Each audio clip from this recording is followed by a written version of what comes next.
Hello everyone, welcome back to one shot series. आजच्या या व्हिडिओमध्ये आपण चॅप्टर नंबर 2 सोल्युशन्स या चॅप्टरचा वन शॉट पाहायचंय. या चॅप्टरच्या स्टार्टलाच तुम्ही टेक्स्टबुक ओपन करा, कारण मी इथे टेक्स्टबुकचे स्क्रीनशॉट घेतलेत. मी ज्या वर्ड्सना हायलाइट केले तुम्ही त्याला अंडरलाईन करायचंय, कारण त्या वर्डचा आपल्याला मीनिंग माहित असणं फार इम्पॉर्टंट आहे. जसं की पेज नंबर 1 म्हणजे सोल्युशन चॅप्टरच्या फर्स्ट पेजवर आपल्याला इंट्रोडक्शनचा पॅरेग्राफ आहे. त्यामध्ये वर्ड आहे मिक्सचर्स. मिक्सचर्स म्हणजे काय हे त्याचा आन्सर नेक्स्ट लाईन मध्ये दिलाय. Combination of 2 or more substances is called as mixture. Mixture म्हणजे काय आहे? कंबाईन करायचंय 2 or more substance. ऍटलिस्ट 2 तरी पाहिजेत, 2 पेक्षा जास्त पण चालतात.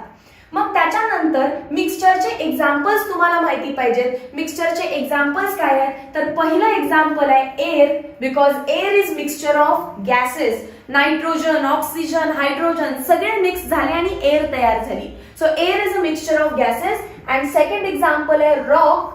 Rock is a mixture of minerals. वेगवेगळ्या मिनरल्स पासून आपला रॉक तयार झालाय. So 2 examples. त्यानंतर तुम्हाला माहिती पाहिजे होमोजिनस आणि हेटेरोजिनस वर्ड काय आहे. होमोजिनस मिक्सचर्स आणि हेटेरोजिनस मिक्सचर्स काय आहे? तर पहिल्यांदा पहा, तुम्ही मिक्सचर्स म्हणजे काय शिकला? It is combination of 2 or more substances. Mixture 2 टाइपचे असतात. जे मिक्सचर होमोजिनस असतात आणि काही मिक्सचर असतात हेटेरोजिनस. काही मिक्सचर असतात हेटेरोजिनस. होमोजिनस मिक्सचर मध्ये युनिफॉर्म मिक्सिंग असतं, एक जिन्सीपणा असतो, एक फेज असते प्रॉपर. जसं की एक्झाम्पल, आपण पाणी घेतलंय आणि पाण्यामध्ये मीठ डिझॉल्व्ह होतं. पाणी घेतलं आणि पाण्यामध्ये काय डिझॉल्व्ह केलं? सॉल्ट. Salt plus water. इतकं व्यवस्थित ते डिझॉल्व्ह होईल की तुम्ही ओळखू पण शकणार नाही की त्यामध्ये सॉल्ट होता ते. Yes or no? सो एक जिन्सीपण आहे, दॅट इज युनिफॉर्मनेस आहे त्यांच्यामध्ये. पण जर तुम्ही सेकंड एक्झाम्पल घेतलं, कन्सिडर करा हेटेरोजिनस, तर यांच्यामध्ये नॉन युनिफॉर्म मिक्सिंग असतं.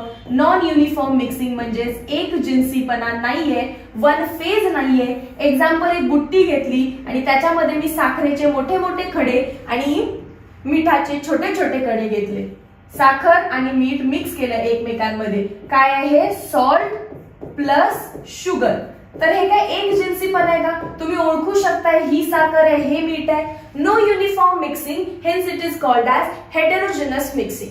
2 शब्द समजले? युनिफॉर्म, नॉन युनिफॉर्म समजलं. त्यानंतर तुम्हाला माहिती पाहिजे सोल्यूट म्हणजे काय आणि सॉल्व्हंट म्हणजे काय. मिक्सचर बनवताना 2 गोष्टींना एकमेकांमध्ये मिक्स करायला लागतं, किंवा कोणतंही सोल्युशन बनवताना. सोल्युशन म्हणजे काय? True solution. सोल्युशन म्हणजे काय? Mixing 2 or more substance. मिक्सचरला सोल्युशन म्हणू शकताय, बट कुठल्या मिक्सचर्सना? होमोजेनस मिक्सचर्सना. होमोजेनस मिक्सचर्सनाच काय म्हणू शकताय तुम्ही? True solutions. होमोजेनस मिक्सचरलाच काय म्हणू शकताय तुम्ही? True solutions. आता ते ट्रू सोल्युशन जेव्हा बनणार आहे तेव्हा त्याच्यामध्ये 2 गोष्टी असणार. जी गोष्ट कमी प्रमाणात आहे तिला सोल्यूट म्हणायचं. सोल्यूट कसे असतात? जे लेस अमाऊंट मध्ये. आणि जी गोष्ट जास्त प्रमाणात आहे त्याला सॉल्व्हंट म्हणायचं, म्हणजे ज्याची अमाऊंट कशी आहे? लार्ज आहे. काय सांगायचंय बघा, सॉल्ट प्लस वॉटर, नक्कीच कोण जास्त असणार आहे? वॉटर. जो जास्त आहे तो असणार सॉल्व्हंट, जो कमी आहे तो असणार solute. Salt plus sugar.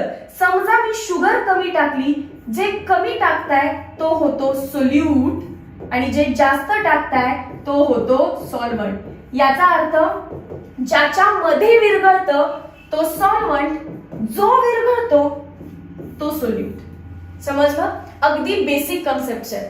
So तुम्हाला ट्रू सोल्युशन म्हणजे काय कळालं? What are true solution? They are homogeneous mixtures. But what is binary? असे सोल्युशन की ज्याच्यामध्ये एक सोल्यूट आणि एक सॉल्व्हंट आहे. बायनरी सोल्युशन म्हणजे काय? तर बायनरी या शब्दाचा अर्थ आहे की त्याच्यामध्ये एकच सोल्यूट असणार आहे प्लस एकच सॉल्व्हंट असणार आहे. एक सोल्यूट, एक सॉल्व्हंट. किती झालं? 1 सोल्यूट 1 सॉल्व्हंट. 2 म्हणजे बायनरी. आता असे तुम्ही कितीही सोल्यूट टाकू शकताय.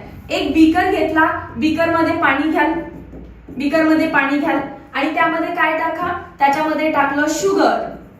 आणि सिमिलरली तुम्ही त्याच्यामध्ये सॉल्ट पण टाकू शकताय ना. लिंबू सरबत बनवताना एकाच पाण्याच्या बीकरमध्ये शुगर पण टाकणार आणि सॉल्ट पण टाकणार. सो सॉल्व्हंट कोण झालं? वॉटर. बट शुगर आणि सॉल्ट काय झाले? सोल्यूट. सो 2 सोल्यूट झाले इथे, 2 सोल्यूट आणि 1 सॉल्व्हंट. आन्सर काय येणार तुमचं? 3. 3 म्हणजेच टर्नरी सोल्युशन. 3 म्हणजे काय असतं? Ternary solution. आणि टर्नरी सोल्युशन आपल्याला या चॅप्टर मध्ये शिकायचे नाहीये. आपल्याला फोकस कोण करायचंय? फक्त बायनरी सोल्युशन म्हणजे एकच सोल्यूट आणि एकच सॉल्व्हंट. आय होप इंट्रोडक्शनच्या पानामधले सगळे पॉइंट्स क्लिअर आहेत. नेक्स्ट मूव्ह करूया पुढच्या पॉइंटकडे. Types of solution. What is solution? Homogeneous mixtures are called as solution. Solution किती टाइपचे आहेत? सोल्युशन्स 9 टाइपचे आहेत, डिपेंडिंग अपॉन इट स्टेट की सॉलिड आहे, लिक्विड आहे की गॅस आहे. आपल्याला माहिती आहे आता सोल्यूट आणि सॉल्व्हंटना एकत्र केलं की सोल्युशन बनत असतं. आता 9 टाइप्स कसे बनले मग? तर सोल्यूट काय असू शकतो? सॉलिड असू शकतो, परत सॉलिडच लिहायचं, परत सॉलिडच लिहायचं. सोल्यूट सॉलिड असू शकतो आणि तो डिझॉल्व कोणामध्ये होणार आहे? तो डिझॉल्व होऊ शकतो एकतर स्वतः सॉलिड मध्येच, तो डिझॉल्व होऊ शकतो लिक्विड मध्ये, किंवा त्याला तुम्ही ऍड करू शकताय गॅस मध्ये. सॉल्व्हंट बदलत राहायचा. याचाच अर्थ तुम्ही नेक्स्ट कॉलम मध्ये काय लिहिणार आहे बघा. नेक्स्ट कॉलम मध्ये तुम्ही लिहिणार लिक्विड, लिक्विड, लिक्विड, आणि तिकडे काय लिहिणार? Solid, liquid, gas. जसं मी सांगते तसं लर्न करा, एक्झाम्पल इझी जातील. Solid, liquid, gas. मग सांगा लास्ट वाला कसं लिहिणार तुम्ही? Yes, third one gas, gas, gas, आणि इकडे कसं लिहिणार? Solid, liquid, gas.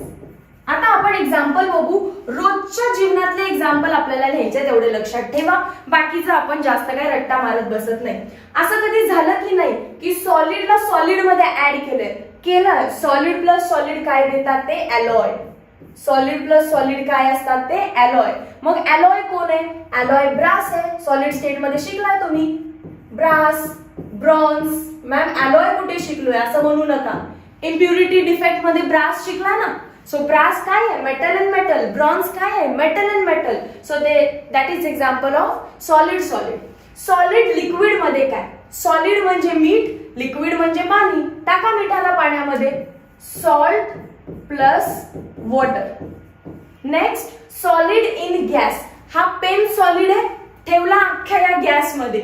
सो कुठलाही सॉलिड सबस्टन्स एअर मध्ये ठेवला की झाला सॉलिड इन गॅस. आता पेन तर केमिस्ट्रीचे एक्झाम्पल नाही, म्हणून केमिस्ट्रीचे एक्झाम्पल काय लिहितो आपण?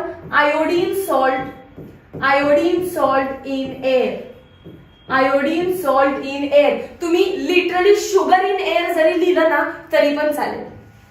नेक्स्ट लिक्विडला सॉलिड मध्ये टाकायचंय, लिक्विडला सॉलिड मध्ये टाकायचंय. इमॅजिन करा, म्हणजे तुम्हाला थोडस गोष्टी अजून क्लिअरली आठवायला लागतील. जर वरती तुम्ही अलॉय लिहिलाय, पहिल्या पॅसेज मध्ये सगळ्यात पहिला अलॉय लिहिलाय, तर दुसऱ्या पॅसेज मध्ये सगळ्यात पहिला अमालगम आहे. लक्षात ठेवा, कारण अमालगम म्हणजे पण अलॉयच आहे, पण ते कोणाचे अलॉय असतात? मर्क्युरी आणि मेटल, मर्क्युरी आणि मेटल. मग मर्क्युरी लिक्विड आहे आणि दुसरा कुठलाही मेटल घेतला तर तो सॉलिड आहे, म्हणजे अलॉयच आहे मेटल मेटल. बट मर्क्युरीच्या अलॉयला अमालगम म्हणतात. वरती अलॉय लिहिलं तर खाली अमालगम. लिक्विड इन लिक्विड काय विचार करायची गरज आहे? Ethanol plus water, ethanol plus water.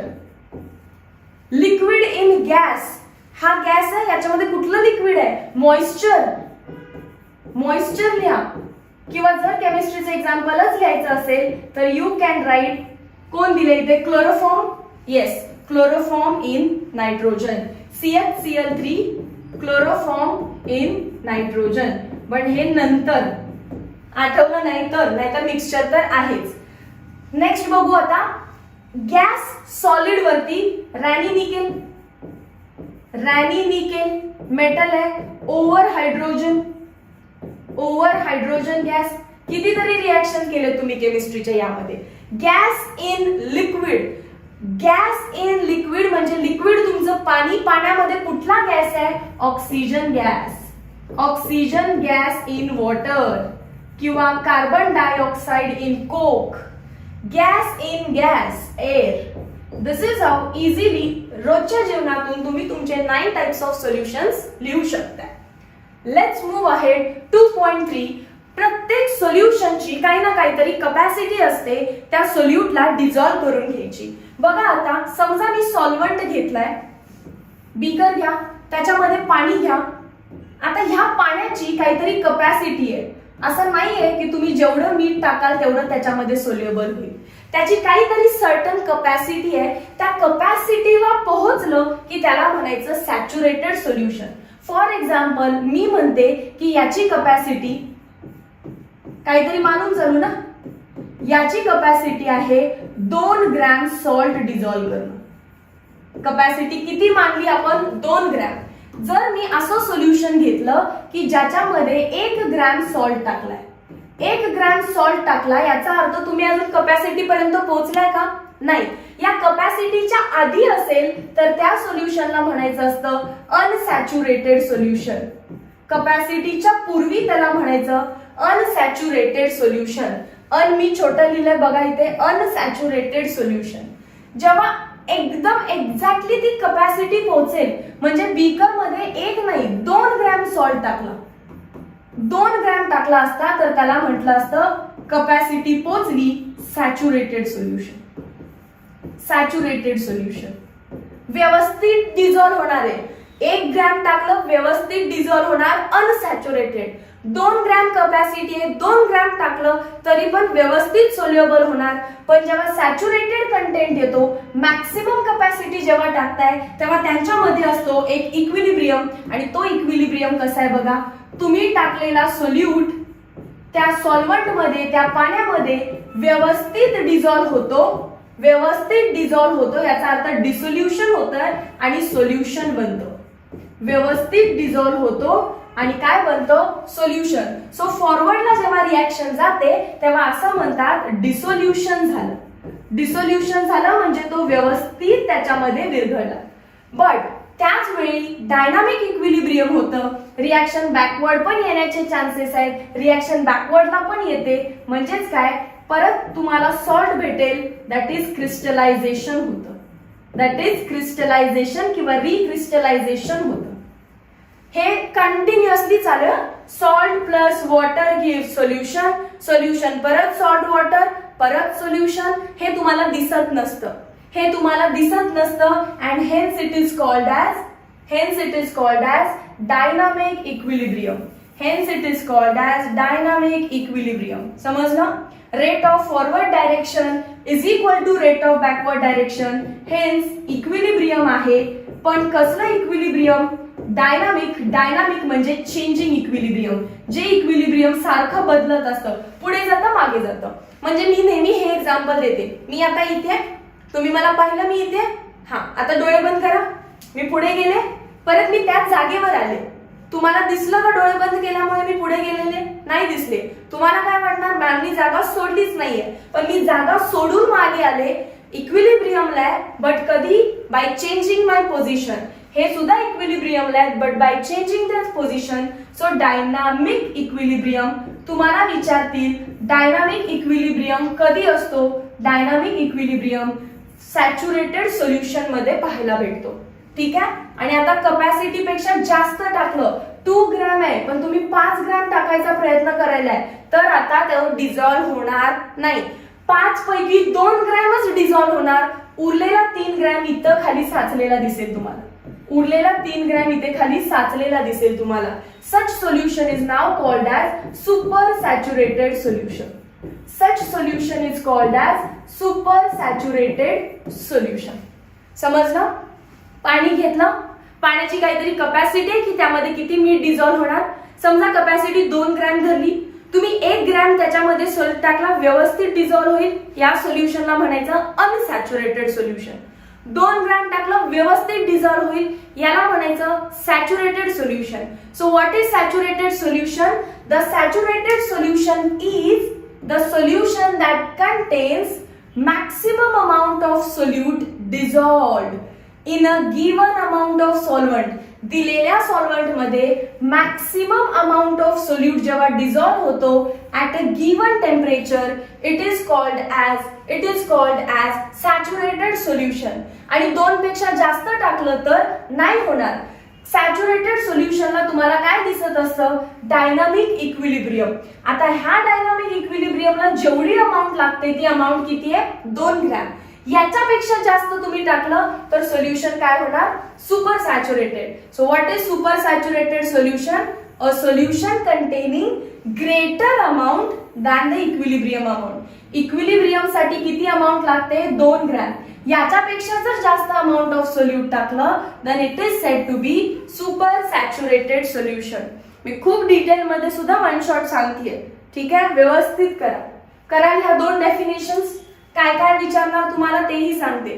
तुम्हाला विचारणार सॅच्युरेटेड सोल्युशनची डेफिनेशन काय. दे कॅन आस्क यू अनसॅच्युरेटेडची डेफिनेशन काय. They can ask you dynamic equilibrium कधी दिसतो. डायनामिक इक्विलिब्रियम कधी दिसतो? जेव्हा सोल्युशन सॅच्युरेटेड आहे, जेव्हा सोल्युशन मध्ये मॅक्सिमम अमाऊंट ऑफ सोल्यूट आहे. Move to the next part. 2.4 solubility. Solubility म्हणजे काय आहे? सोल्युबिलिटी म्हणजे किती सोल्यूट डिझॉल्व्ह झालाय, किती सॉल्व्हंट मध्ये किंवा किती सोल्युशन मध्ये. सो सोल्युबिलिटीला कसं लिहिणार आहे तुम्ही? Solubility is equal to amount of, amount म्हणजे नंबर ऑफ मोल्स, अमाऊंट म्हणजेच number of moles, amount of solute dissolved per unit, amount of solute dissolved. ही लाईन म्हणजे काय? Per unit volume of solution, per unit volume of solution at given temperature. कधी? At particular given temperature, at particular given temperature. So check करा definition तशीच आहे का? The solubility of a solute is it's amount per unit volume, amount per unit volume of a saturated solution at a specific temperature. तेच लिहायला पाहिजे असं काय नाही. लिहा ना असं. Solubility is defined as amount of solute dissolved per unit volume of saturated solution. करा फक्त. व्हॉल्यूम ऑफ काय लिहिणार? फक्त saturated solution at given temperature. Amount म्हणजे काय मी म्हटलं? Number of moles. आणि व्हॉल्यूम कशामध्ये मोजणार? लिटर मध्ये. सो सोल्युबिलिटीचं युनिट विचारलं तर काय लिहिणार? Mole per litre, which is similar to molarity. मोलॅरिटीचं जसं युनिट आहे अगदी तसंच तुमच्या सोल्युबिलिटीचं आहे, मोल पर लिटर. नेक्स्ट आहे फॅक्टर्स अफेक्टिंग सोल्युबिलिटी. आता तुम्हाला सोल्युबिलिटी समजली, किती साखर डिझॉल्व्ह झाली, किती पाण्यामध्ये, याला म्हटलं तुम्ही सोल्युबिलिटी. मग ही सोल्युबिलिटी कशावर डिपेंड राहते? 3 फॅक्टर्सवर डिपेंड राहते. पहिला फॅक्टर आहे nature of solute and solvent. आपण एक्झाम्पल असं कन्सिडर करून जाऊ की आपण सॉल्ट घेतलंय प्लस वॉटर घेतलंय आणि आता आपण बघायचंय सॉल्ट वॉटर मध्ये सोल्युएबल होणार की नाही होणार. हे कशावर डिपेंड आहे? हे डिपेंड आहे सॉल्टचं नेचर कसं आहे, म्हणजे सॉल्ट मध्ये कसलं बॉन्डिंग आहे आणि वॉटर मध्ये कसलं बॉन्डिंग आहे. जर दोघांचं नेचर सेम असेल तर ते डिझॉल्व्ह होणार. लाईक डिझॉल्व्ह लाईक्स म्हणतात. लोहा लोहे को काटताय. सॉल्ट म्हणजेच NaCl, NaCl एक पोलार मॉलिक्यूल आहे. वॉटर पण एक पोलार मॉलिक्यूल आहे. सो पोलार इन पोलार तो व्यवस्थित सोल्युएबल होतो. पोलार इन पोलार तो व्यवस्थित सोल्युएबल होतो. फर्स्ट एक्झाम्पल घ्या मग, salt in water soluble. Second example घ्या कोलेस्ट्रॉल. कोलेस्ट्रॉल एक कंपाऊंड आहे की ज्याच्यामध्ये पोलॅरिटी नाहीये, चार्जेस नाहीयेत, नॉन पोलार आहे, तर तो वॉटर मध्ये सोल्युएबल होणार नाही. जसं की फॅट्स, जसं की कोण? फॅट्स. कोलेस्ट्रॉल काय आहेत? Fats in water. तर वॉटर पोलार आहे, वॉटर पोलार आहे, पण तुमचा जो कोलेस्ट्रॉल आहे, तुमचा जो कोलेस्ट्रॉल आहे तो नॉन पोलार असल्यामुळे तो इनसोल्युएबल आहे. तो नॉन पोलार आहे तर तो वॉटर मध्ये सोल्युएबल होणार नाही. मग नेक्स्ट क्वेश्चन येतो, मॅम वॉटर मध्ये सोल्युएबल होणार नाही तर तो कोणामध्ये सोल्युएबल होईल? तर तो होईल नॉन पोलार सॉल्व्हंट मध्ये, म्हणजेच बेन्झीन मध्ये सोल्युएबल होतो. तो बघा इथे, cholesterol dissolves in benzene. Non polar मध्ये डिझॉल्व्ह होतो. सो पोलार पोलार मध्ये आणि नॉन पोलार मध्ये डिझॉल्व्ह होणार आहे. Y naphthalene dissolves in benzene?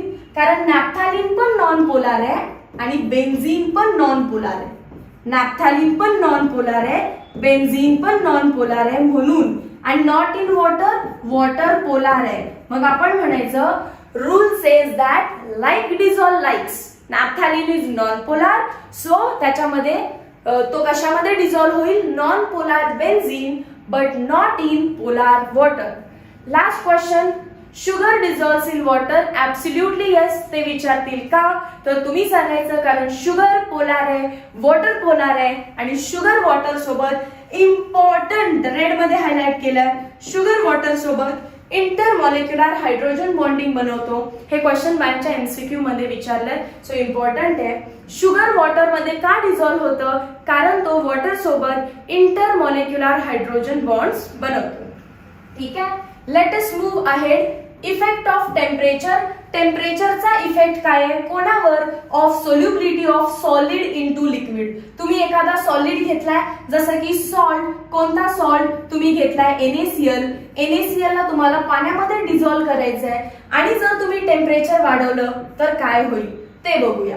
तर टेम्परेचर आणि सोल्युबिलिटीचं असं काही डायरेक्ट रिलेशन नाही.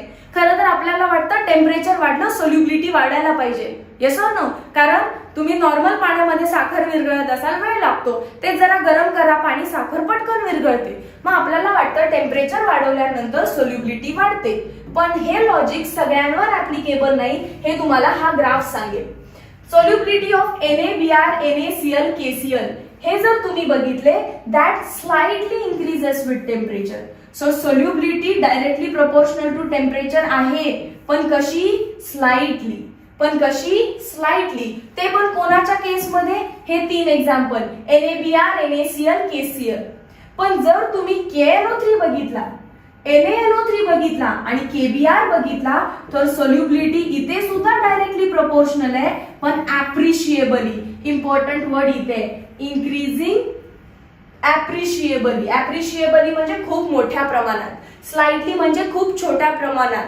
आणि आता लास्टला बघा, सगळ्यात इम्पॉर्टंट तुम्हाला इथे एमसीक्यू विचारतील की Na2SO4 सोडियम सल्फेट हा एकमेव मॉलिक्यूल आहे की ज्याची सोल्युबिलिटी, एकमेव नाही, आपल्या टेक्स्टबुक मधला एकमेव मॉलिक्यूल आहे की ज्याची सोल्युबिलिटी टेम्परेचर सोबत डिक्रीज होणार आहे. सो 3 टप्प्यामध्ये आन्सर लिहायचंय तुम्हाला. त्यांनी क्वेश्चन विचारलाय, write the effect of temperature on solubility of solid into liquid. Solid liquid मध्ये होत असताना soluble there is no any particular reaction. According to graph, पहिलं NaBr, KCl आणि कोण आहे NaCl ची सोल्युबिलिटी स्लाइटली वाढते, KNO3, NaNO3 आणि KBr ची ऍप्रिशिएबली वाढते, पण Na2SO4 ला सोडियम सल्फेटची कमी होते. ठीक आहे, अजून एक लॉजिक सांगते याच्यामध्ये, जे की आन्सर मध्ये लिहायचं नाहीये पण CED point of view important आहे. अनहायड्रस सोडियम सल्फेट म्हणजे ते याच्याच बद्दल बोलतायत, लास्ट मॉलिक्यूल बद्दल, Na2SO4. याला जर तुम्ही पाण्यात टाकलं तर इव्होल्युशन ऑफ हीट करतो. Na2SO4 ला जर आपण पाण्यामध्ये टाकलं H2O तर तो सोल्युबल तर होईल, प्लस तो काय रिलीज करतोय, हीट. म्हणजे ही प्रोसेस कशी आहे रे, एक्झोथर्मिक प्रोसेस आहे.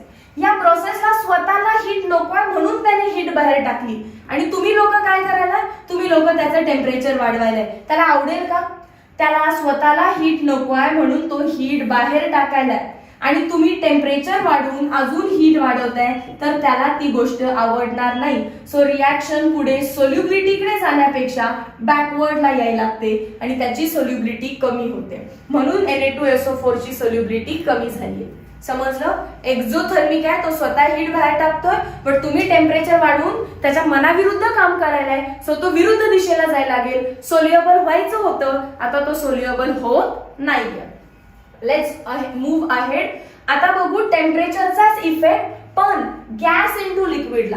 एखादा गॅस की जो पाण्यामध्ये डिझॉल्व्ड आहे, जसं की ऑक्सिजन इन वॉटर, याच्यावरती काय इफेक्ट आहे, टेम्परेचर वाढलं, समर सीझन, तर काय होतं, तर ऑक्सिजनची सोल्युबिलिटी कमी होते. Solubility is inversely proportional to temperature for gas into solid. ते कधीही बदलत नाही, इनव्हर्सली प्रोपोर्शनल आहे. टेम्परेचर वाढलं की सोल्युबिलिटी चेंज, सोल्युबिलिटी काय होणार आहे, कमी होणार आहे, ऑक्सिजन कमी होणार आहे. मग मासे श्वासोश्वास करू शकत नाहीत कारण वरच्या लेअर मधनं ऑक्सिजन पळून गेलं, मग ते खाली जाऊन राहतात, म्हणजे डीप इनसाइड द सी, की जिथे काय आहे, प्रेशर जास्त आहे आणि टेम्परेचर कमी आहे. नेक्स्ट, इफेक्ट ऑफ प्रेशर, प्रेशरचा इफेक्ट सांगणारे एकमेव सायंटिस्ट म्हणजे हेनरी. मग पहिला मॅम कोणाचा कोणावरती इफेक्ट, सॉलिड इन लिक्विडचा जर इफेक्ट बघायला गेला तर देर इज नो इफेक्ट. हैराण होऊ नका, आपण दोन टाइप मध्ये शिकत होतो. पहिला सॉलिड इन लिक्विड मध्ये बघितलं आणि परत मग गॅस इन लिक्विड मध्ये बघितलं. सॉलिड इन लिक्विड टेम्परेचर विचारलं तर इन्व्हर्सली प्रोपोर्शनल होतं, काही ठिकाणी डायरेक्टली प्रोपोर्शनल होतं. तर ते व्यवस्थित सांगता आलं पाहिजे कोणाकडे डायरेक्टली आहे कोणाकडे इन्व्हर्सली आहे. पण गॅस मध्ये ते डायरेक्ट काय होतं, इन्व्हर्सच होतं. काय होतं, एकच होतं, फक्त इन्व्हर्सली प्रोपोर्शनल. सेम आता त्याच दोघांमध्ये मला प्रेशरचा इफेक्ट बघायचा आहे. तर पहिल्यामध्ये प्रेशरचा इफेक्ट काहीच नाहीये, कारण सॉलिडवर प्रेशर अप्लाय केलं तरी तो कॉम्प्रेस होत नाही. सॉलिड्स आर इनकॉम्प्रेसिबल, सॉलिड्सवर प्रेशरचा काही इफेक्ट नसतो. पण गॅसवरती असतो. हेनरी म्हणले जर तुम्ही गॅसवरती प्रेशर लावलं तर त्याची सोल्युबिलिटी वाढेल. जसं की कोकची बॉटल, कोकच्या बॉटलचं टोपण जोपर्यंत क्लोज्ड आहे तोपर्यंत त्याच्यामध्ये कार्बन डायऑक्साइड सोल्युबल असतो. जर तुम्ही कोकच्या बॉटलचं टोपण ओपन केलं तर ते काय होणार आहे, बबल आउट होतात, कार्बन डायऑक्साइड निघून जातो. सो जोपर्यंत प्रेशर आहे तोपर्यंत सोल्युबिलिटी आहे. प्रेशर रिलीज केलं, सोल्युबिलिटी संपली. सो हेनरी काय म्हटले, solubility is directly proportional to pressure. जेवढी जास्त सोल्युबिलिटी तितकंच प्रेशर तुम्ही त्याला द्यायला पाहिजे. प्रोपोर्शनॅलिटी साइन नको असेल तर इज इक्वल टू ची साइन आणा आणि तिथं माझा कॉन्स्टंट आणा, which is called as Henry constant. कोणता कॉन्स्टंट आहे तो, हेनरी कॉन्स्टंट. तुम्हाला लॉ डिफाइन करायला विचारतात, मी इथे हायलाइट केलाय. It state that solubility of a gas in liquid, ते व्यवस्थित लिहा. Solubility of gas in liquid is directly proportional to pressure of gas over the solution. Pressure of gas over the solution. नुसतं लिहायचं नाही solubility is directly proportional, हे highlight करते, हे words आलेच पाहिजेत. Solubility of gas in liquid is directly proportional to, pressure लिहून थांबायचं नाही. प्रेशर ऑफ कोण, pressure of gas over the solution. हे दोन वर्ड लिहायचे म्हणजे लिहायचेच. त्यानंतर S is equal to KHP. मला जर हेनरी कॉन्स्टंट लिहा म्हटले तर कसं लिहिणार, Henry constant is solubility upon product, solubility upon pressure. ठीक आहे. मग मला सांगा, इफ प्रेशर मी 1 बार घेतलं, प्रेशर मी किती घेतलं, 1 बार, तर Henry constant becomes equal to solubility. मग ते आता म्हणतात define Henry constant. Henry constant काय आहे तर मला सांगा, मी असं म्हणू शकते का, Henry constant is nothing but solubility. Henry constant is nothing but solubility, कारण मला इथे दिसतंय KH is equal to S. So it is nothing but solubility. But when, कधी, when pressure is 1 bar, when pressure is 1 bar. त्यानंतर ते तुम्हाला विचारतील KH चे युनिट्स काय आहेत. सोल्युबिलिटीचं युनिट आहे मोल, लिटर इनवर्स, आणि प्रेशरचं युनिट आहे बार. वरती जाऊन होईल bar inverse. Mole, litre inverse, bar inverse हे युनिट आहे हेनरी कॉन्स्टंटचं. कसाही क्वेश्चन विचारतील, स्टेट हेनरी लॉ म्हणतील, डिफाइन हेनरी कॉन्स्टंट म्हणतील किंवा write unit of Henry constant म्हणतील. तिन्ही क्वेश्चन साठी आपण तयार आहे आता. ठीक आहे. चलो next 2.5 vapour pressure of a solution of liquid in liquid. मग आजपासून कोणते सोल्युशन बघितले आपण, सॉलिड इन लिक्विड, नंतर बघितलं आपण गॅस इन लिक्विड, आणि यांचा स्टडी आता झाला. यांच्यामध्ये काय बघितलं, टेम्परेचर आणि प्रेशरचा इफेक्ट. आता काय बघणार आहे आपण, लिक्विड इन लिक्विड चालू झालं. आता काय बघतोय आपण, liquid in liquid. Liquid in liquid जेव्हा येतं तेव्हा येतो रॉड्स लॉ. तेव्हा काय येतो, रॉड्स लॉ. जेवढं सगळं मी इथे लिहिलं ना, हे सगळं तुम्हाला आलं पाहिजे. पण कधी, आता मी शिकवेन त्याच्यानंतर ते तुम्हाला आलंच पाहिजे. बघा, एक ब्लँक पेज घेतीये आणि व्यवस्थित त्या साइडून इकडे इकडे इकडे सांगत येते. Rods law. माझं जर रॉडचं स्पेलिंग लिहायला चुकलं तर डोंट माइंड, लॉ चुकणार नाही लिहायला, हे नक्की. Rods law. रॉड्स लॉला मी इथे सेंटेन्स मध्ये लिहित बसणार नाही, मी फक्त तुम्हाला एक्सप्लेन करेन काय सांगितलं नेमकं. रॉड्स म्हटले की एक बीकर घ्या, त्याच्यामध्ये एक लिक्विड घ्या. कुठलं लिक्विड घेतलं आपण, ए लिक्विड घेतलं, ए लिक्विड घेतलं, ए लिक्विड घेतलं, आणि त्याला खालून हीट करा. वरतून काय करा, बीकर क्लोज करा जेणेकरून ते वेपर्स बाहेर नाही गेले पाहिजेत. आता त्याला हिटिंग चालू केलं, हिटिंग चालू केल्यावर ते वेपर्स बनतील, पण हे वेपर्स बाहेर जाऊ शकणार नाहीत. जर वेपर्स बाहेर जाऊ शकले नाहीत तर इथं वेपर्स साचून राहतील आणि ते वेपर जे साचणार आहेत ते खालच्या डायरेक्शन मध्ये प्रेशर अप्लाय करतील. कारण ते वेपर्स आहेत, त्यांना तुम्ही आता बांधून ठेवलं, कोंडून ठेवलं तर त्यांना प्रेशर आलाय आणि ते प्रेशर ते अप्लाय करतायत डाऊनवर्ड डायरेक्शन मध्ये. And this pressure is called as vapour pressure. This pressure is called as vapor pressure. So what is vapor pressure? It is pressure applied by the gas molecule. Vapor म्हणजे gas आहे ना. The pressure applied by the gas molecules on the surface of liquid. On the surface of its own liquid. स्वतःच्या liquid वरती pressure apply करतात. मग म्हटले हे जे वेपर प्रेशर आहे ते तुम्ही लिहायचं P not any. P not any का? कारण प्युअर आहे. पी नॉट हा नॉट कधी वापरायचा, जेव्हा वेपर प्रेशर तुमचं प्युअर आहे. आता म्हटले सिमिलरली दुसरं लिक्विड घ्या, सिमिलरली दुसरं लिक्विड घ्या, दुसरा बीकर घ्या. त्या बीकर मध्ये आता तुम्ही बी घ्या, हा बी घेतला, बी घेतला, बी घेतला, बीकरला क्लोज करा, खालून हीट द्यायला चालू करा. बीचे पण वेपर्स बनतील, बीचे पण वेपर्स बनतील, बीच्या वेपर्स वरती पण प्रेशर येईल, ते सुद्धा खालच्या डायरेक्शन मध्ये प्रेशर अप्लाय करतील आणि ते प्रेशर असणार आहे P naught B. Pressure of B पण ते कसं आहे, pure. P A pressure of A पण तो नॉट का लावलाय, प्युअर साठी. आता म्हटले समजलं का हे तुम्हाला? मग हे लिक्विड प्लस हे लिक्विड आता तुम्ही एकत्र मिक्स करा म्हटले. मग आपण एक मोठा बीकर घेतला, त्याच्यामध्ये ए आणि बी ऍड केलं. आता ए आणि बी ऍड केल्यावरती तुम्ही जरा व्यवस्थित बघा काय होणार आहे. इथे येईल तुमचा ए चा मॉलिक्यूल, इथे आला तुमचा बी चा मॉलिक्यूल. ए चा मॉलिक्यूल, बी चा मॉलिक्यूल, ए चा मॉलिक्यूल, बी चा मॉलिक्यूल. ए चा का नाही काढला? त्याच कलरने काढतीये, कोणता? ब्लू होता. ए चा मॉलिक्यूल, बी चा मॉलिक्यूल, ए चा मॉलिक्यूल, बी चा मॉलिक्यूल. आणि आता खालून याला हीट करायचं आणि वरून क्लोज केलं, याला खालून हिटिंग चालू केलं. काय होईल रे? वेपर्स बनायला लागतील. ए चे बनणार का बी चे बनणार? अरे दोन्हीचे बनणार. ए चे वेपर, बी चे वेपर, ए बी सगळ्यांचं आता इथे काय तयार झालं? वेपर्स तयार झाले. हे वेपर्स कोणत्या डायरेक्शन मध्ये प्रेशर अप्लाय करणार? खालच्या डायरेक्शन मध्ये प्रेशर अप्लाय करणार. पण आता इथं प्रेशर जे आहे, ए चं प्रेशर काय असणार? P A, pressure of A, आणि बी चं प्रेशर काय असणार? प्रेशर ऑफ बी. कारण हे प्युअर नाहीये ना, आता मिक्सचर झालं ए प्लस बी. प्युअर नाहीये तर तुम्ही तो नॉट लावू शकत नाही. मग आता मला सांगा, जर मला विचारलं याचं टोटल प्रेशर काय आहे, मोठं बीकर जो आहे त्या मोठ्या बीकरचं टोटल प्रेशर काय आहे, तर टोटल प्रेशर म्हणजे P A plus P B. Where P A ला काय म्हणायचं?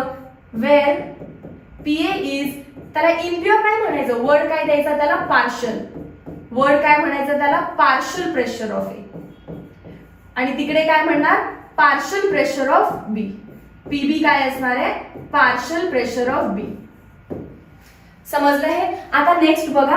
आता हे कोणी सांगितलं की बाबा पी टोटल काढायचं असेल तर दोघांच्या पार्शलला ऍड कर. हे सांगणारे सायंटिस्टचं नाव होतं डाल्टन.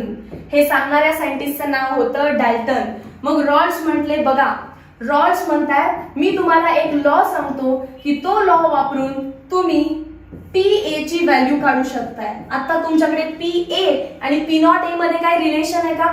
आधी तुमच्या ए चं वेपर प्रेशर होतं पी नॉट ए आणि आता मिक्सचर बनलं तर त्याचं वेपर प्रेशर झालं पी ए. मग या पी नॉट ए आणि या पी ए मध्ये काय रिलेशन आहे? तर रॉल्स लॉ म्हणतात तुमचा जो पार्शल प्रेशर आहे तो प्युअरच्या इक्वल होऊ शकतो जेव्हा तुम्ही त्याच्या मोल फ्रॅक्शननी त्याला मल्टिप्लाय कराल. काय म्हटले? तुमचं जे वेपर प्रेशर ऑफ बी आहे ते प्युअरच्या इतकं होऊ शकतं. इम्प्युअरचं जे आहे, पार्शल जे आहे ते तुमच्या प्युअर इतकं होऊ शकतं. कधी? जेव्हा तुम्ही त्याच्या मोल फ्रॅक्शननी त्याला मल्टिप्लाय कराल. सो लॉ असाच डिफाईन केलाय, partial vapour pressure of any volatile liquid. दोन्हीचे वेपर बनतायत म्हणजे वोलाटाइल आहे ते. Partial vapour pressure of any volatile liquid is equal to the product म्हणजे multiplication product of its pure vapour pressure pure vapour pressure multiplied by its mole fraction. तुम्ही हा law फक्त आता या इक्वेशनला बघून लिहायचा आहे. त्यानंतर यांचं एक डेरिव्हेशन आहे, जे डेरिव्हेशन तुम्ही स्वतःहून सॉल्व्ह करताय. मी फक्त सांगते तुम्हाला काय काय करायचंय. बघा टोटल प्रेशर म्हणजे काय आहे, PA प्लस PB. पण तुम्हाला नक्कीच माहिती आहे की PA काय आहे आणि PB काय आहे, कारण आता रॉल्सने सांगितलं ना PA काय आहे P0A इंटू XA आणि PB काय आहे P0B इंटू XB. याचं जे डेरिवेशन आहे त्या डेरिवेशनची लिंक डिस्क्रिप्शन मध्ये.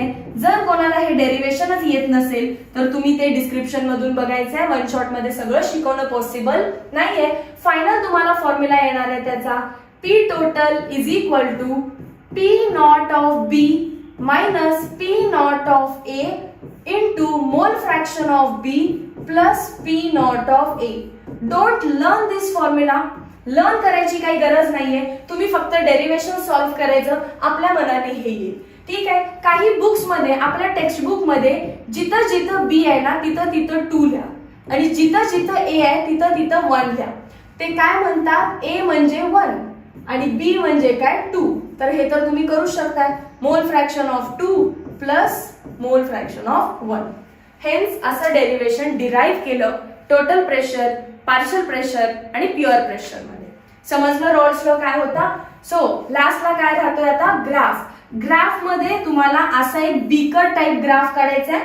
या साइडला घ्यायचं मोल फ्रॅक्शन ऑफ A इज 1 आणि या साइडला घ्या मोल फ्रॅक्शन ऑफ B इज 1. जर इथे मोल फ्रॅक्शन ऑफ A 1 आहे तर B किती असणार 0 आणि इथं B 1 आहे तर A किती असणार आहे 0. जेव्हा बीकर मध्ये मोल फ्रॅक्शन ऑफ A 1 म्हणतायत म्हणजे बीकर मध्ये फक्त कोण आहे A, तर जे प्रेशर असेल ते A चं प्युअर प्रेशर असेल. जर बीकर मध्ये फक्त B आहे तर जे प्रेशर असेल ते कोणाचं आहे, प्युअर B चे आहे. तुम्हाला आता फक्त लाईन्स जॉईन करायचे. ही लाईन खाली, ही लाईन इकडे आणि ही लाईन या दोघात इथे पर्यंत. समजलं.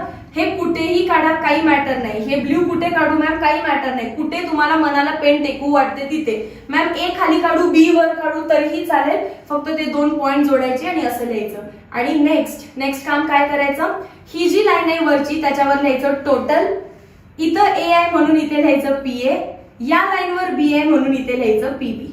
And this will be your graph. Sorry.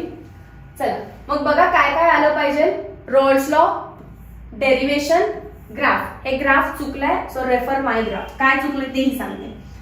x1 is equal to 1 तर इथे x2 पाहिजे होतं. x2 इज इक्वल टू 1 तर इथे x1 पाहिजे होतं. बाकी तर ऑल करेक्ट आहे. ठीक आहे. चेंजेस कुठे केलेत बघा. इथे केलाय x2 पाहिजे इथे आणि इथे x1 पाहिजे. चला नेक्स्ट पुढे जाऊया.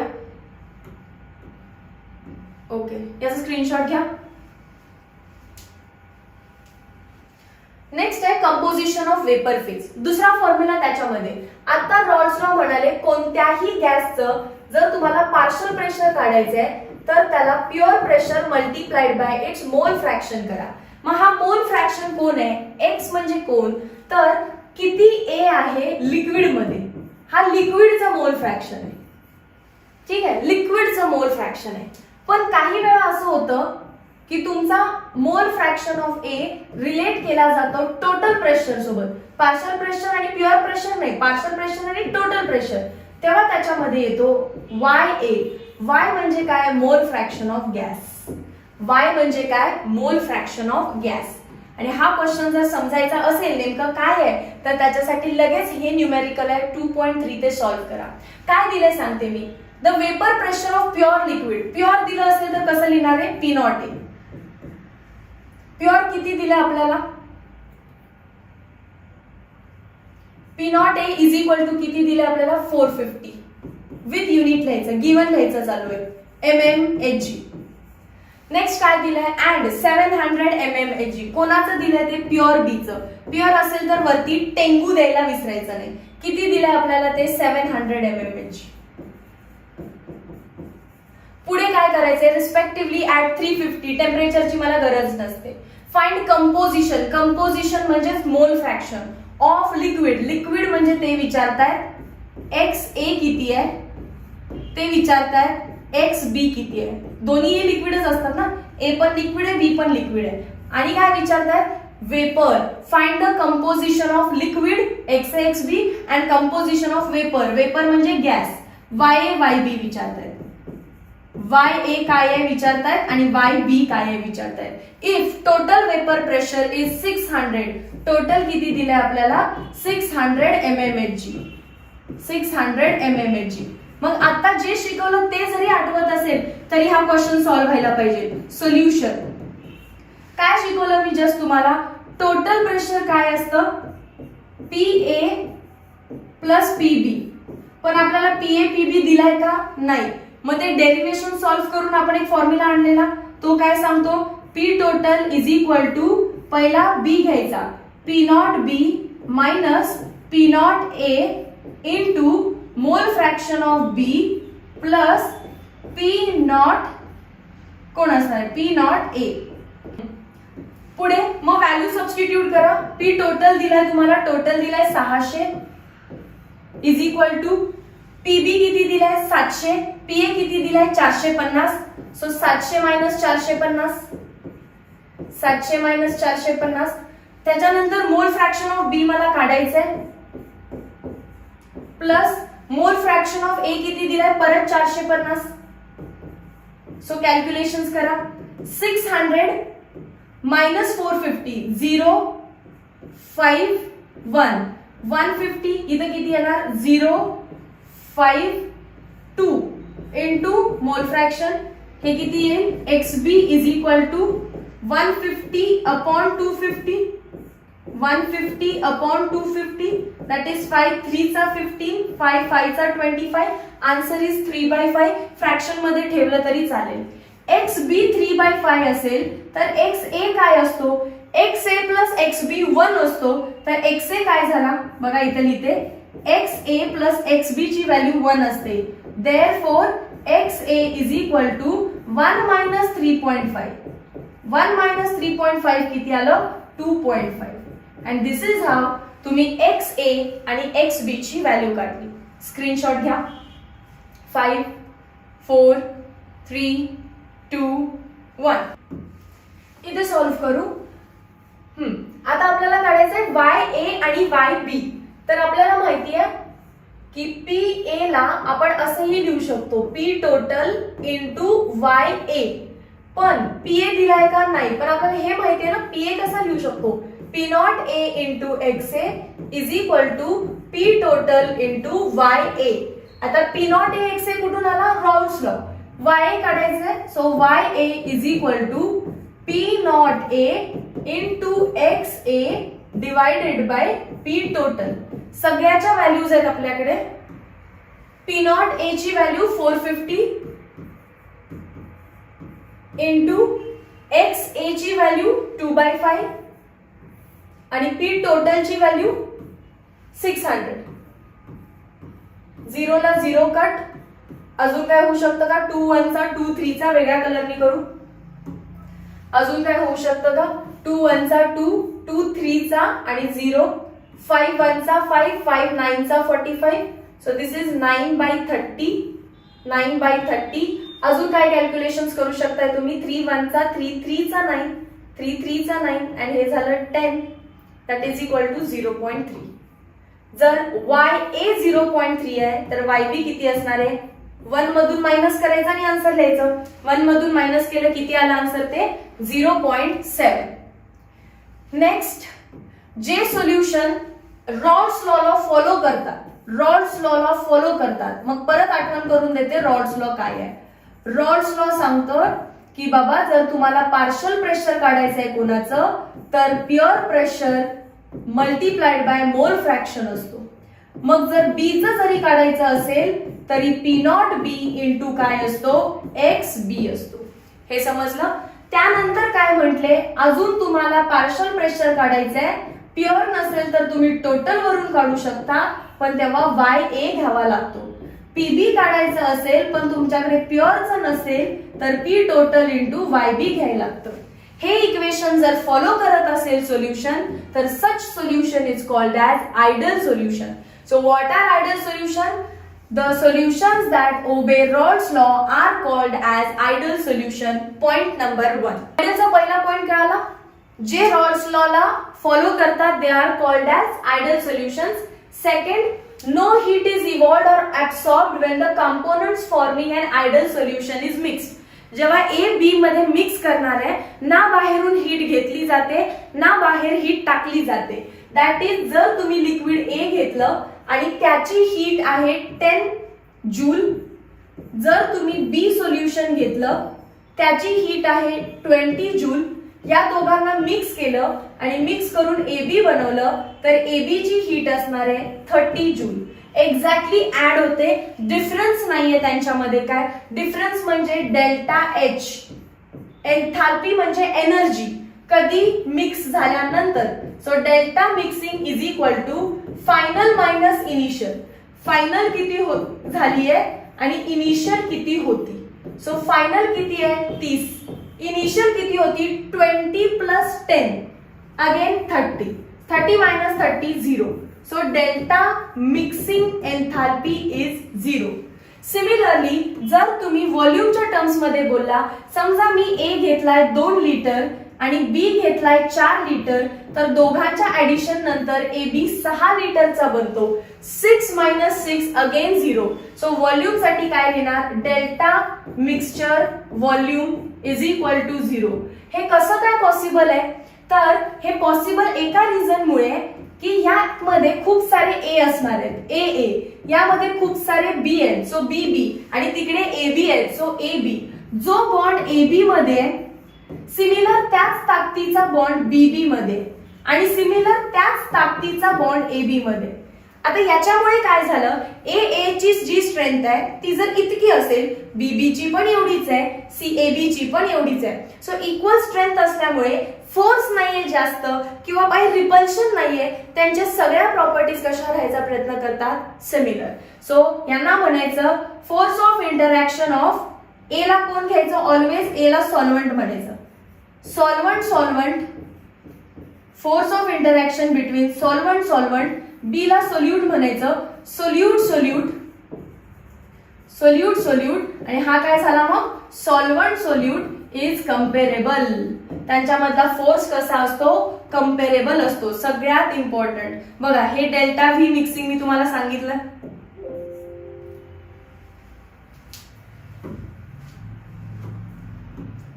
डेल्टा व्ही मिक्सिंग मी तुम्हाला सांगितलं. लास्टला काय सांगितलं, in an ideal solution solvent solute, solute solute and solvent solvent interaction are comparable. Last, the vapor pressure of ideal solution always lies between. तुम्ही जेव्हा यांचा ग्राफ काढलेला, कसा आलेला ग्राफ, एक लाईन अशी होती, दुसरी लाईन अशी होती आणि मधली लाईन अशी होती. सो हा जो पॉइंट आहे आणि हा जो पॉइंट आहे ते एक, ही जी लाईन आहे पी टोटल ती या पॉइंटच्या PA च्या आणि PB च्या मध्ये आहे. प्युअरचं जे प्रेशर आहे त्याच्यामध्ये त्याची लाईन येते. That is the vapour pressure of ideal solution lies between vapour pressures of pure solution. पण नॉन आयडल सोल्युशन मध्ये असं होत नाही. Non ideal solution do not obey Raoult's law. जर ते रॉड्स लॉ ओबे करत नाही तर एन्थाल्पी ऑफ मिक्सिंग त्यांची 0 नसते, not equal to 0. Enthalpy of mixing 0 नसते, व्हॉल्यूम ऑफ मिक्सचर 0 नसतो. रॉड्स लॉला ते ओबे सुद्धा करत नाहीत आणि त्यांच्यामध्ये AA, BB आणि AB चं इंटरॅक्शन सुद्धा कंपेरेबल नसतं. मग दोन ग्राफ बघा, ती ग्राफची लाईन अशी हवी होती, या लाईनच्या वरून गेली म्हणजे पॉझिटिव्ह डेव्हिएशन, आणि अशी हवी होती याच्या खालून गेली म्हणजे निगेटिव्ह डेव्हिएशन. तर आयडल सोल्युशन दोन टाइपचे आहेत. Solution that show positive deviation, असे सोल्युशन की जे पॉझिटिव्ह डेव्हिएशन दाखवतात, आणि असे सोल्युशन की जे निगेटिव्ह डेव्हिएशन दाखवतात. लेट अस सी क्विकली कोण पॉझिटिव्ह दाखवतं, कोण निगेटिव्ह दाखवतं. बघा, जर A घेतलाय, B घेतलाय आणि एकमेकांच्यात मिक्स केलं तर काय बनवेल, तो AB बनवेल. तर साहजिक आहे याच्यामध्ये काय झालंय, तुम्ही 2 लिटर A घेतला, 4 लिटर B घेतला, बनायला 6 पाहिजे होता, बनला 8 लिटर. त्याची काय झालं, व्हॉल्यूम वाढला. कशामुळे व्हॉल्यूम वाढला, तर यांचं इंटरॅक्शन खूप स्ट्रॉंग आहे. AA स्ट्रॉंग बॉन्ड आहे, BB स्ट्रॉंग बॉन्ड आहे, पण AB वीक बॉन्ड आहेत. AB जर बॉन्ड वीक झाले तर बॉन्ड वीक आहेत तर मॉलिक्यूल एकमेकांपासून लांब राहतील. मॉलिक्यूल एकमेकांपासून लांब राहिले तर व्हॉल्यूम वाढला. जवळ असतील तर व्हॉल्यूम कमी. स्ट्रॉंग व्हॉल्यूम कमी. स्ट्रॉंग इंटरॅक्शन व्हॉल्यूम कमी. वीक इंटरॅक्शन व्हॉल्यूम वाढतो. And that is why volume वाढला तर त्यांनी काय दाखवलं? Positive interaction, positive deviation. आणि आता काय असणार आहे मग निगेटिव्ह डेव्हिएशन मध्ये? काय लिहिणार तुम्ही याच्यामध्ये? पॉझिटिव्हचं आधी वाक्य बघा. Solution in which solute solvent, म्हणजे याच्याबद्दल बोलतायत. आधी सॉल्व्हंट आणि मग सोल्यूट, कसंही लिहिलं तरी चालेल. Solute solvent interactions are weaker than that of solvent solvent and solute solute. यामध्ये काय असणार आहे मग? हा वीक असणार, हा पण वीक असणार, पण हे कसे झालेत? स्ट्रॉंग. हे कसे झालेत? स्ट्रॉंग. इथे 2 लिटर, हे 4 लिटर, बनायला 6 पाहिजे होतं, बनतं 3 लिटर. असं काहीतरी. अपेक्षापेक्षा कमी म्हणजे निगेटिव्ह डेव्हिएशन, म्हणून ग्राफ तसा आला. Let's move ahead. Colligative properties मी तुम्हाला नेक्स्ट पार्ट मध्ये शिकवणार, कारण खूप मोठा वन शॉट होतोय. खरं तर वन शॉट मध्ये मी क्विक फॉर्म्युले सांगितले पाहिजेत. सो मी थोडंसं पॉज घेते या व्हिडिओला, पुढे नाही नेत. तुम्ही हा व्हिडिओ पाहिला असाल पूर्णपणे तर चॅट सेक्शन मध्ये मला जाऊन सांगा, इतका डिटेल मध्ये बनवायची गरज आहे का जस्ट फॉर्म्युला रिव्हिजन करून घ्यायची? त्यानुसार मी कॉलिगेटिव्ह प्रॉपर्टीज तुम्हाला शिकवेन. So don't forget to comment, like, share and subscribe. Thank you so much.